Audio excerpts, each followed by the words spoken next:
How do we overcome deception? By acting on the truth. We began in 2020, as I've said, to pray in some new ways. One of the prayers we've learned together is let the truth be known. We've prayed that over many things, and we have seen God answer. But I think we've been a little unsettled because God's answers have not been always celebrated universally. So some of us have stood in the shadows so that we can have the approval of Lord knows whom, rather than to step into the light of God's truth. We've learned some things about prayers and how God answers them. First, they're not always answered immediately. Sometimes there's a period of waiting. And secondly, when God answers, we have to choose to accept the answer. It's been a surprise to me the degree to which deception remains in place, but it doesn't diminish the truth. Look at Acts 4.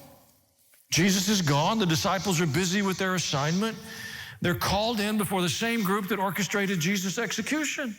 It's not lost on the disciples that they can get an audience with Pilate. And they called them in again, and they commanded them not to speak or teach at all in the name of Jesus. But Peter and John replied, judge for yourselves whether it's right in God's sight to obey you rather than God. We cannot help speaking about what we have seen and heard. We know the truth, and we're going to shout it from the housetops.